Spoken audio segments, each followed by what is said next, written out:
पिछले एपिसोड में हमने देखा था कि तात्सुमी अपने गांव की बुरी आर्थिक स्थिति को सुधारने के लिए इंपीरियल कैपिटल में कुछ बड़ा करने आया था। लेकिन कैपिटल पहुंचने पर उसे पता चलता है कि वहां के प्राइम मिनिस्टर के बहुत ज़्यादा करप्ट होने की वजह से पूरे देश की हालत ख़राब है। लेकिन नाइट रेड नाम के एक असैसिन ग्रुप के मेंबर्स वहाँ के सभी भ्रष्ट अफसरों का कत्ल करके देश में क्रांति लाना चाहते हैं। उनके मकसद को जानने के बाद तात्सुमी उनमें शामिल हो जाता है और उसे उनके रेलिक्स के बारे में पता चलता है, जो कि उनकी शक्तियों को कई गुना तक बढ़ा देता है। तात्सुमी उनके साथ कई मिशंस पर जाता है और कई करप्ट लीडर्स का सफाया करता है।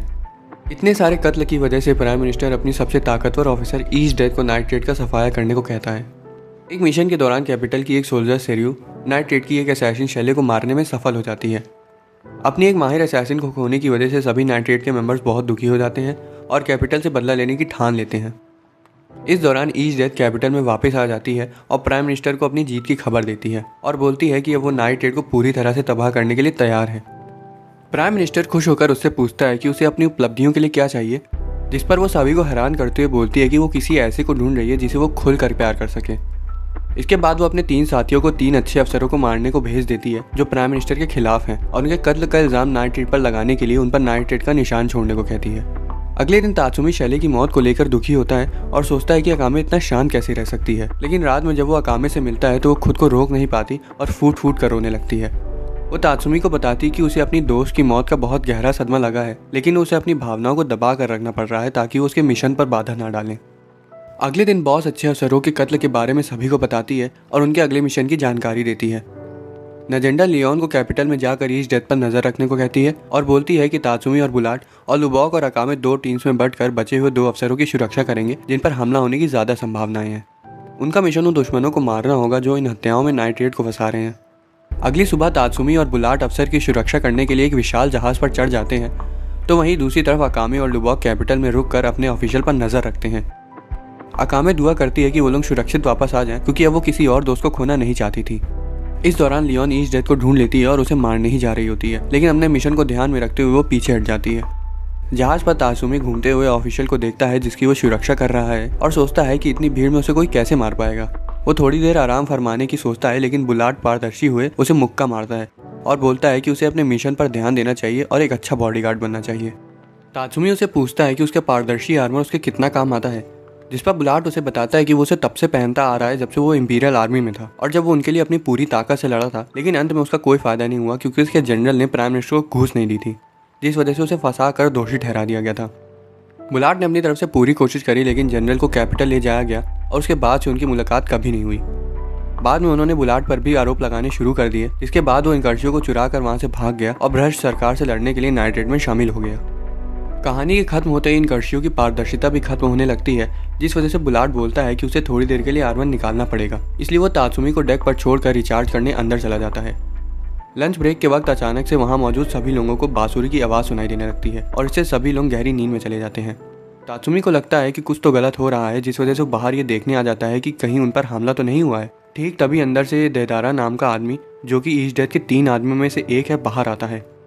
वो तात्सुमी की तरफ एक मोटी तलवार फेंकता है और उसे मुकाबला करने को कहता है।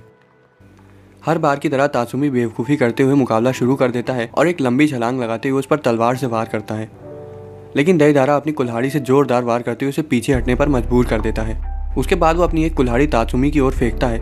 तात्सुमी उसे बचने की कोशिश करता है, लेकिन कुल्हाड़ी बूमरैंग की तरह वापस आते हुए उसे लग जाती है। देदारा अपने रेलिक का नाम बेलबाग बताता है और फिर से एक कुल्हाड़ी तात्सुमी की तरफ फेंकता है। तात्सुमी अपना अंगूर जितना दिमाग लगाकर कुल्हाड़ी के आगे भागते हुए अपनी कछुए जैसी फुर्ती दिखाता है, लेकिन बुलाट उसे मुक्का मार देता है और बोलता है कि वो नाड़ियों वाले काम कर रहा है।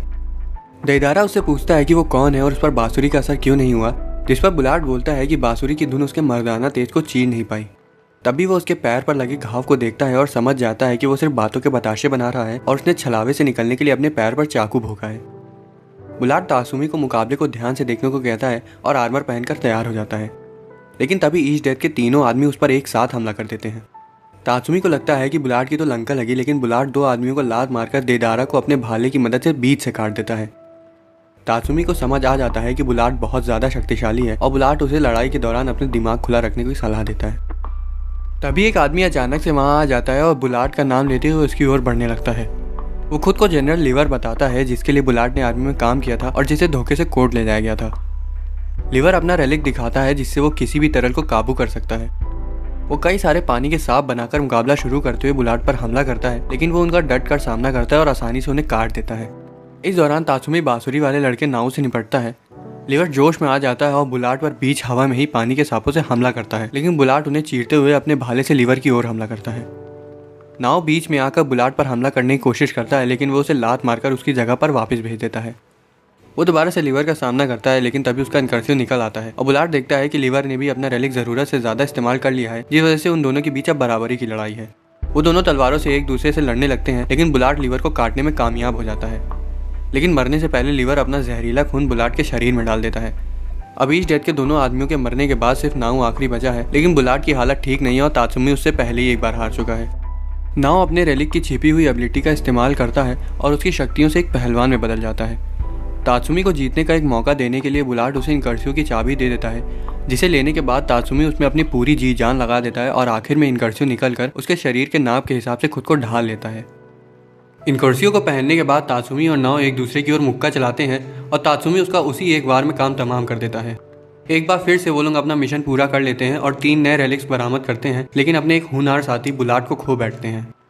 कुछ दिनों बाद बॉस हाल ही के मिशन में मिले रेलिक्स को सुरक्षित रखने और नए लोगों की भर्ती की अर्जी डालने के लिए हेडक्वार्टर चली जाती है। वो अकामे को इंचार्ज बना देती है और उसकी गैर मौजूदगी में सभी को ट्रेनिंग देने को कहती है। माइन भी अपनी चोट से उभर कर सभी के साथ ट्रेनिंग करना शुरू कर देती है। दूसरी तरफ ईश डेथ जैगर्स नाम के 6 रेलिक होल्डर्स की टीम बनाती है।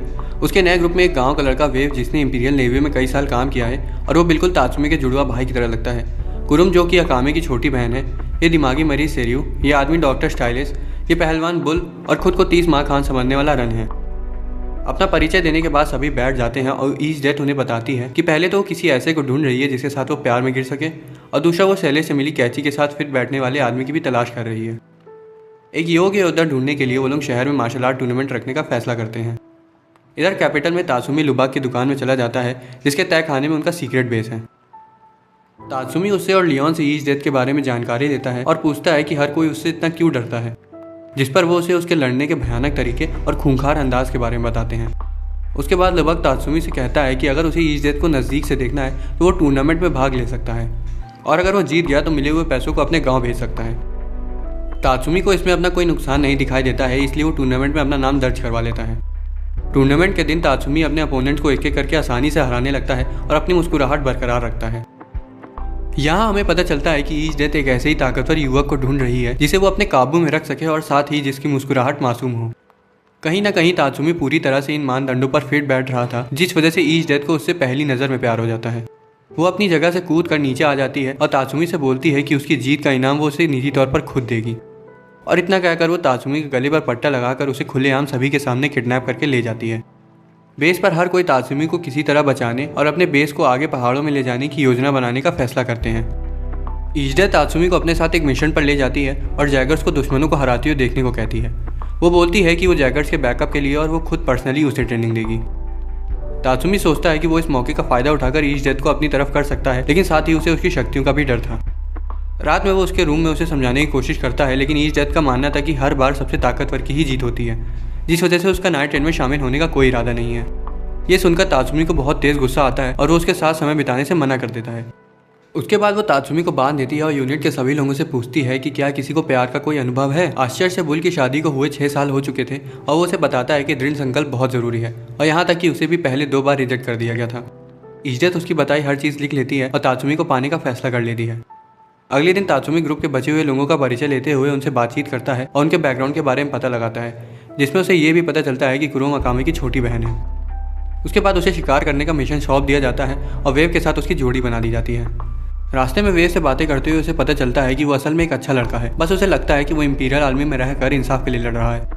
वो दोनों थोड़ी देर तक कुछ ट्री ट्रांस से लड़ते हैं और इस मौके का फ़ायदा उठाते हुए तात्सुमी इनकर्सियों की पारदर्शिता और गति की मदद से वहाँ से भाग जाता है। सभी बीच को खत्म करने के बाद वेव देखता है कि तात्सुमी भाग चुका है और सोचता है कि अगर ईश डेथ को इसके बारे में पता चला तो वो उसका क्या हाल करेगी। वो अपने रेलिक ग्रैंड चैरियट का इस्तेमाल करने का फैसला करता है, जो कि आश्चर्य से बिल्कुल इनकर्सियों की तरह दिखाई देता है। उसके बाद वो तेज़ गति से इधर उधर घूमता है और आखिर में तात्सुमी को पकड़ लेता है। इनकर्सियों को देखकर वेव को लगता है कि वो बुलाट या फिर नाइट रेड का कोई दूसरा मेंबर है और उससे सीधा लड़ाई करना शुरू कर देता है। तात्सुमी कैसे भी करके वहाँ से भागने का फैसला करता है, लेकिन वेव की ताकत और फुर्ती दोनों ही उससे काफ़ी ज़्यादा थी। वो तो एक लात मारकर इनकर्सियों को भी तोड़ देता है। वो तात्सुमी को नदी में फेंक देता है और इसका फायदा उठाते हुए तात्सुमी इनकर्सियो की इनविजिबिलिटी की मदद से वहाँ से भागने की कोशिश करता है।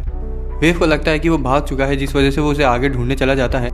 इस दौरान तात्सुमी के सामने एक विशाल शेर आ जाता है, लेकिन उसके हमला करने से पहले ही अकामे वहाँ आकर उसे बचा लेती है और वो लुबाक के साथ अपने बेस वापस चले जाते हैं।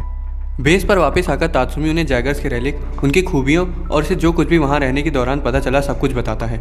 वो बोलता है कि वहाँ सभी बहुत ज़्यादा शक्तिशाली हैं, लेकिन ईस्ट डेथ की शक्तियाँ उनकी सोच से भी परे हैं। ये सुनकर अकामे बोलती है कि ईस्ट डेथ जितनी भी ताकतवर क्यों ना हो, पर उसकी एक कमजोरी ज़रूर है कि वो जिंदा है और जब तक उसका दिल धड़क रहा है उसका रेलिक एक ही खरोच में उसे मार सकता है। दूसरी तरफ कैपिटल में ईस्ट डेथ वेव को तात्सुमी और इनकर्सियो होल्डर को भागने देने के लिए सज़ा देती है और बोलती है कि वो अगली बार से ऐसी गलती बर्दाश्त नहीं करेगी। सेरियो भी उन्हें नहीं ढूंढ पाती, लेकिन डॉक्टर स्टाइलिस अपने चिमरा एक्सपेरिमेंट्स की मदद से नाइट्रेट के बेस का पता लगा लेता है। लेकिन ईस्ट डेथ को बताने की जगह वो अपने एक्सपेरिमेंट्स के कैदियों की आर्मी से अकेले ही उन पर हमला करने का फैसला करता है। उन्होंने हमले की शुरुआत चिमरा के एक आदमी से की, जिसने अचानक से लियोन पर हमला करके उसे खत्म कर दिया। अब तक लुबॉक को अपने रेलिक के जरिए पता चल चुका था कि उन पर हमला हुआ है और वो बाकी सबको उसकी सूचना दे देता है। तभी कुछ लचीले चिमरा, जिन्हें वायर रेलिक से काटना काफ़ी मुश्किल है, उस पर हमला कर देते हैं, लेकिन वो उनमें से एक को अपने वायर को एक भाले की तरह ढालकर चीर देता है। उसके बाद उन्हीं की तरह कुछ चिमरा उसका पीछा करने लगते हैं, लेकिन अकामे उसे बचाने आ जाती है और एक ही पल में उन सबके चीथड़े उड़ा देती है। उसके बाद अकामे पर चिमरा मैकेनॉइड्स हमला कर देते हैं। उनका शरीर लोहे का बना होने की वजह से उन पर मर्सेन के जहर का कोई असर नहीं होगा। वो उनसे लड़ने के लिए आगे बढ़ती है तो उधर लुबॉक आयरन गोलेम से निपटता है। इस दौरान तात्सुमी इनकर्सियो पहनकर बिल्डिंग से बाहर कूद जाता है और डॉक्टर स्टाइलिस के सैनिकों पर मुक्के बरसाने लगता है। उसके बाद शैले की कैची पकड़े एक इटालियन आदमी उसे चुनौती देता है। एक्सटेज को उसके पास देखकर तात्सुमी का खून उबलने लगता है और उसे खत्म करने के लिए वो उस पर वार करता है, लेकिन आदमी जवाबी हमला करते हुए उसका गार्ड तोड़ देता है। तात्सुमी उसे मुक्के मारने की कोशिश करता है, लेकिन वो उसे मारकर पीछे फेंक देता है और अपना आखिरी वार करने के लिए आगे बढ़ता है। तभी माइन अपने पंपकिन के साथ वहाँ आ जाती है और आदमी को उस पर हमला करने के लिए उकसाने लगती है। वो बंदूक को चार्ज करती है और उसे अपनी तरफ आने देती है। उसकी शक्ति बढ़ते ही वो एक ही गोली में उसे परलोक भेज देती है और एक्सटेज वापस ले लेती है। डॉक्टर स्टाइलिस को चुराया हुआ रेलिक खोकर बहुत बुरा लगता है, लेकिन तभी वो सब आसमान में एक विशाल रे मछली को उड़ते हुए देखते हैं, जिस पर एजेंडा और नाइट्रेट्स के 2 नए मेंबर सवार थे। इस दौरान अकामे और लुबॉक बचे हुए दुश्मनों को खत्म करके बाहर आ जाते हैं। चिमरा, जिसने लियोन को मारा था, झाड़ियों में छिपकर चुपके से माइन पर हमला करने की कोशिश करता है, लेकिन तभी लियोन वहां आकर उसका राम नाम सत्य कर देती है। वो बताती है कि उसने अपने रेलिक की मदद से अपने घावों को पूरी तरह से भर लिया था, जिस वजह से अब वो बिल्कुल ठीक है। उसके बाद वो सभी एक साथ आ जाते हैं और बचे हुए चिमरा उन्हें घेर लेते हैं। वो उन्हें फ़ौरन खत्म करने का फैसला करते हैं, लेकिन तभी अचानक से तात्सुमी को छोड़कर सभी बेहोश हो जाते हैं, क्योंकि उसने इनकर्सियो पहन रखा था। यहाँ डॉक्टर स्टाइलिस खुलासा करता है कि उसने पहले से ही मैदान में बेहोशी की गैस छोड़ दी थी, जिसने अपना सर दिखाना शुरू कर दिया है। तात्सुमी अपने साथियों को अकेले बचाने की सोचता है, लेकिन तभी बॉस नए मेंबर्स में से एक को अपनी ताकत दिखाने के लिए नीचे भेज देती है। नीले बालों वाला लड़का सुसानो अपने विशाल ब्लेड वाले हथियार का इस्तेमाल करता है और वहाँ मौजूद सभी चिमरा सोल्जर्स को आसानी से मार देता है। डॉक्टर स्टाइलिस सुसानो को मारने के लिए मरे हुए सोल्जर्स में लगे बम को दाग देता है, लेकिन सुसानो खुद में ही एक ह्यूमनाइड रेलिक होने का खुलासा करते हुए अपनी सारी चोटों को ठीक कर लेता है। अपने सभी आदमियों को हारा हुआ देखकर डॉक्टर स्टाइलिस वहाँ से भागने की कोशिश करता है, लेकिन सुसानो उसे पकड़ लेता है। आखिर में कोई चारा ना होने की वजह से डॉक्टर उनसे मुकाबला करने का फैसला करता है और खुद में एक सीरम इंजेक्ट करते हुए एक विशाल दानव में बदल जाता है। वो उन पर हमला करता है, लेकिन सुसानो उसके वार को रोक लेता है। तो वहीं तात्सुमी अकामे को लेकर दानव के सिर की तरफ चला जाता है, जहाँ डॉक्टर की असली बॉडी मौजूद है। माइन उस पर अपने एनर्जी ब्लास्ट से हमला करती है और अकामे आखिरी वार करते हुए उसे मर्सेन से काट देती है और उसके जहर की वजह से डॉक्टर की मौत हो जाती है। दुश्मनों को हराने के बाद वो सभी बॉस से मिलते हैं और वो उन्हें ग्रुप के नए मेंबर से मिलवाती है। वो सभी को पहाड़ों में काफ़ी दूर एक जगह पर ले जाती है, जहाँ उन्हें ढूंढ पाना मुश्किल होगा। नए मेंबर्स का परिचय शुरू होता है और पहले बारी आती है चेल्सा की, जो कि एक माहिर असैसिन है और उसने लगभग अकामे के बराबर कत्ल किए हैं। वो तुरंत अकामे से घुल मिल जाती है, लेकिन माइन का मजाक उड़ाने की वजह से उनमें थोड़ी अनबन हो जाती है। दूसरी तरफ सुसानो एक हैंडसम मुंडा है, जिसकी खासियत खाना बनाना, कपड़े धुलना और यहाँ तक कि पूरा घर बनाना है। उसके एक रेलिक होने के बावजूद लुबॉक उसे अपना प्रतिद्वंदी समझता है, तो वहीं माइन बिना मतलब के चेल्सी से चिढ़ जाती है।